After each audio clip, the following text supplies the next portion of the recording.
Margaret smoothed her cream blouse one more time before entering the cafe.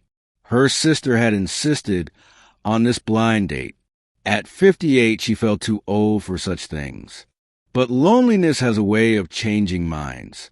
The man at corner table number 7 stood as she approached. Thomas was tall with kind eyes and graying hair that made him look distinguished. He wore a denim shirt that somehow suited him perfectly. They shook hands and sat down. The conversation started politely enough. He ran a small manufacturing company. She taught literature at the community college. But something felt rehearsed about his words, like he was reading from a script he had memorized long ago. Margaret noticed how his eyes kept drifting to his phone, how he checked his watch 3 times in 20 minutes. She had seen this before. Men who came to dates out of obligation, not interest. Her coffee grew cold as Thomas talked about quarterly reports and business expansions. This was a mistake.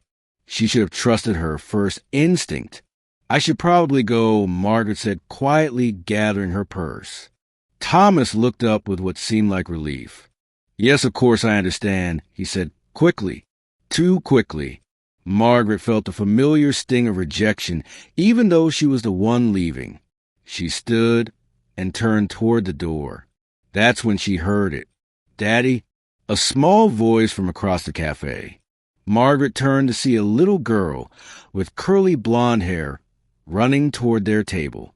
She couldn't have been more than 6 years old. Behind her rushed a young woman who must have been the babysitter. Emma, Thomas said, standing abruptly. His whole face transformed.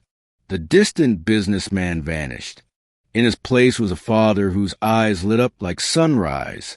The little girl crashed into his arms. We finished early at Grandma's, and I wanted to surprise you, Emma said breathlessly.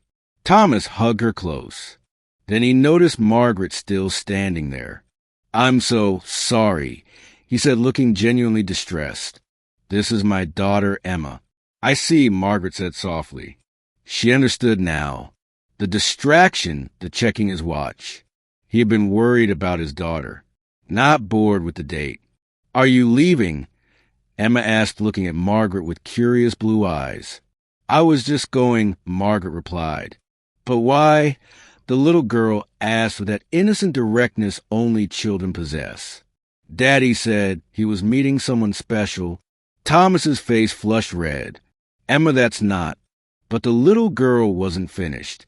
She stepped closer to Margaret, studying her face. Wait, Emma whispered. Her eyes grew wide. You have kind eyes. Margaret blinked surprised. Thank you, sweetheart. Emma turned to her father, excited now. Daddy, is this her?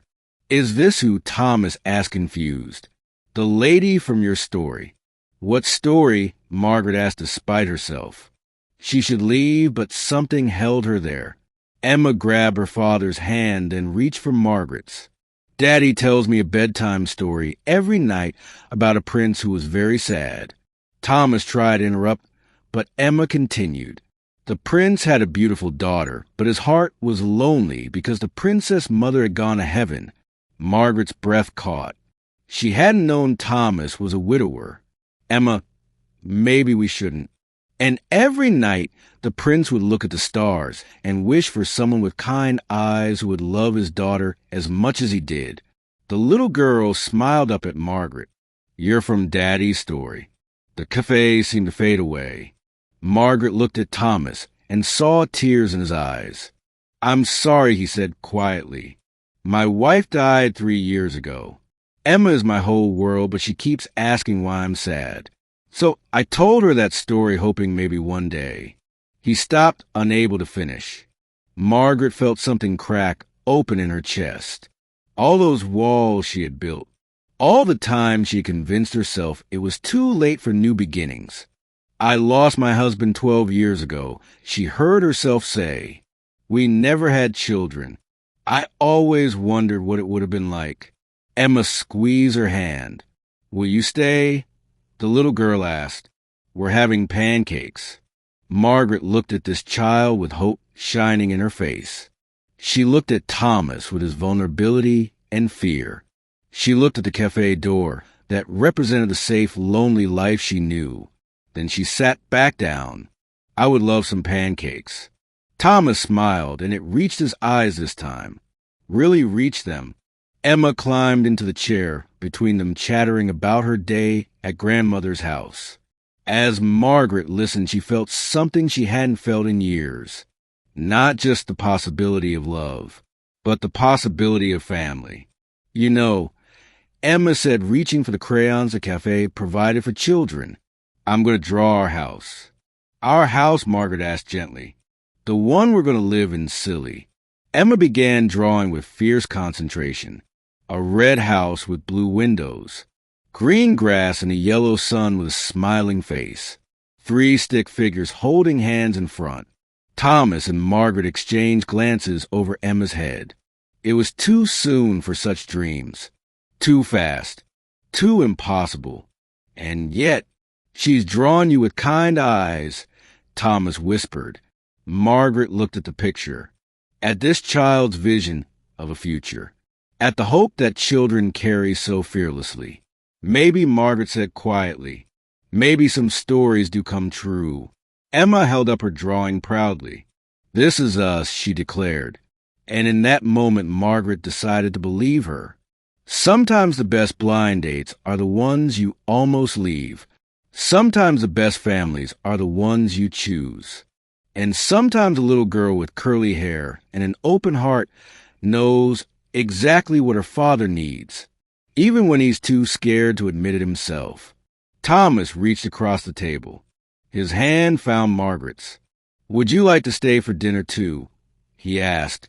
Emma bounced in her seat. Say yes. Margaret looked at these 2 people who had appeared in her life just an hour ago. She thought about the empty house waiting for her. Then she thought about this little girl's drawing, about kind eyes and bedtime stories, about second chances that arrive when you least expect them. Yes, Margaret said, I would like that very much. Emma cheered and went back to her drawing, adding flowers now, and a dog, and what looked like a tire swing. Margaret caught Thomas's eye. He was crying again, but this time he was smiling too. Thank you, he mouthed. Margaret nodded. She understood what he was thanking her for, not just staying, but being willing to see where this impossible, beautiful, terrifying thing might lead. Outside the cafe window, the afternoon sun painted everything gold. Inside, Emma hummed while she drew their future. And 2 people who thought they were too old for blind dates discovered they were exactly the right age for new beginnings.